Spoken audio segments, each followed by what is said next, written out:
January 1915. The world is only 5 months into a war no one truly understands. A war already claiming nearly 1 million lives. From the frozen trenches of the Western Front to the burning villages of the Balkans, the conflict is growing, widening, and spiraling far beyond anything Europe has ever seen. This is the year when empires falter, new weapons reshape the battlefield, and the world inches closer to total catastrophe. Welcome to 1915. The war escalates. January 1915. World War I is barely 5 months old, yet nearly 1 million soldiers have already fallen. A conflict sparked in the Balkans has now spread across much of the world. The Central Powers, Germany, Austria-Hungary, and the Ottoman Empire, face the Allies. Britain, France, Russia, Serbia, and Montenegro, Belgium, and Japan. On the Eastern Front, Russian forces suffer a series of heavy defeats in Poland and the Baltic, yet continue to hold the line against German and Austro-Hungarian armies. Austria-Hungary, shaken by appalling losses and its failure to subdue Serbia, faces mounting pressure on all fronts. In the Caucasus, Russian and Ottoman troops battle each other in brutal winter conditions. On the Western Front, French, British, and Belgian soldiers remain entrenched opposite the Germans, along a fortified line stretching from the English Channel to Switzerland. That winter, Germany launches the world's first strategic bombing campaign. 2 Zeppelin airships cross the North Sea, striking the ports of King's Lynn and Great Yarmouth, destroying homes and killing 4 civilians. At sea, the Royal Navy wins a minor victory at the Battle of Dogger Bank, sinking 1 German cruiser while the rest escape.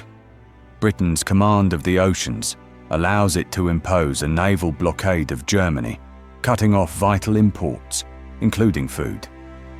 Germany responds with its own blockade. It declares the waters around the British Isles a war zone, where U-boats will attack Allied merchant ships without warning. Britain depends heavily on imported food. Germany intends to starve her into submission. In the east, Field Marshal von Hindenburg launches a winter offensive. At the Second Battle of the Masurian Lakes, Russian forces suffer another devastating defeat, losing up to 200,000 men, half of them surrendering amid bitter cold. Russia finds more success against Austria-Hungary. After a 4-month siege, the fortress city of Przemyśl falls, yielding 100,000 prisoners. Austria-Hungary's total losses now reach 2 million. Meanwhile, British and French warships enter the Dardanelles, hoping a show of force will compel the Ottoman Empire to surrender. But minefields sink 3 Allied battleships and damage 3 more. The attack is abandoned. On the Western Front, the British assault at Neuve-Chapelle, but are quickly halted by German machine guns and barbed wire. British and Indian troops suffer 11,000 casualties, a quarter of the attacking force. 6 weeks later, at the Second Battle of Ypres, Germany uses poison gas on the Western Front for the first time. A cloud of chlorine forces Allied troops to abandon their trenches, but Germany lacks reserves to exploit the breakthrough. Both sides rush to produce crude gas masks, beginning a chemical arms race. In the south, Allied troops land on Gallipoli, including the Australian and New Zealand Army Corps, the Anzacs. Their objective? Neutralize the coastal forts blocking Allied warships from reaching Constantinople. But Turkish resistance is fierce, and the landings stall near the shore. 1 day earlier, the Ottoman Empire begins the systematic deportation and killing of ethnic Armenians, a long-persecuted minority suspected of aiding Turkey's enemies. Tens of thousands are forced into the Syrian desert and left to die. More than 1 million perish.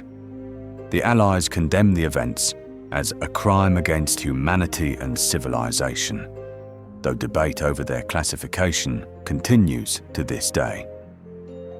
Back on the Eastern Front, a joint German-Austro-Hungarian offensive in Galicia breaks through Russian lines, recaptures Przemyśl, and captures another 100,000 prisoners.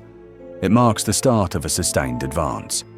At sea, the British passenger liner Lusitania, sailing from New York to Liverpool, is sunk off the coast of Ireland by a German U-boat. 198 people die, including 128 Americans. President Woodrow Wilson and the American public are outraged, though Germany insists the ship carried military supplies and remained a legitimate target. In May, the Allies launched the Second Battle of Artois. France strikes at Vimy Ridge, while British forces support at Aubers Ridge and Festubert.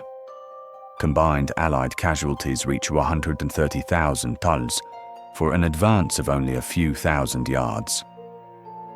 By summer, Germany dominates the skies over the Western Front. The Fokker Eindecker, one of the first aircraft with a synchronized machine gun firing through its propeller, inflicts heavy losses on Allied pilots. The period becomes known as the Fokker Scourge.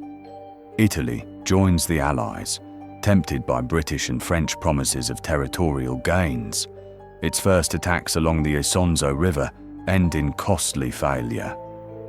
Meanwhile, Russia begins a general retreat, abandoning Poland. German troops enter Warsaw on 4th of August. Tsar Nicholas II dismisses his commander-in-chief, Grand Duke Nicholas, and assumes personal command, a decision that will ultimately tie the Tsar's fate to the army's continued failures. At Gallipoli, fresh Allied landings at Suvla Bay fail to break the stalemate. Conditions remain horrific on both sides. Heat, flies, disease, and constant shelling sap morale and strength.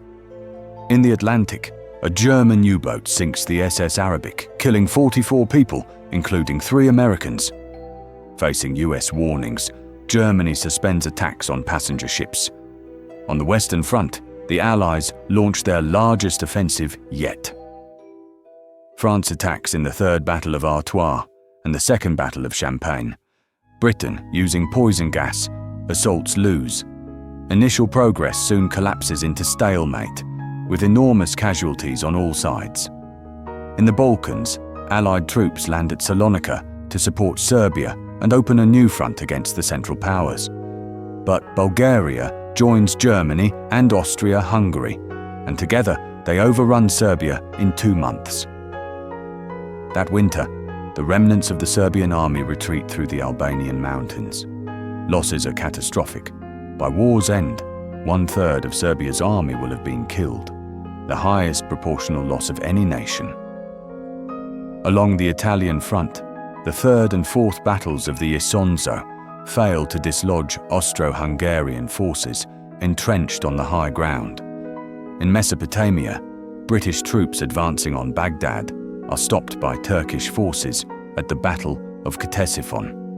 They fall back to Kut, where they are besieged. Finally, the Allies abandon the Gallipoli campaign. In a brilliantly executed withdrawal, 83,000 troops evacuate without alerting Ottoman forces. Not a single man lost. The campaign, however, has cost both sides 250,000 casualties. 1915 closes with staggering losses and no decisive victory. But the armies of Europe are not done. New plans are drawn, new weapons prepared, and every nation believes the next year will finally bring the breakthrough they've been waiting for. In 1916, the war will reach heights of destruction the world has never imagined. If you want to follow this journey through World War I, like, subscribe, and join us for the next chapter.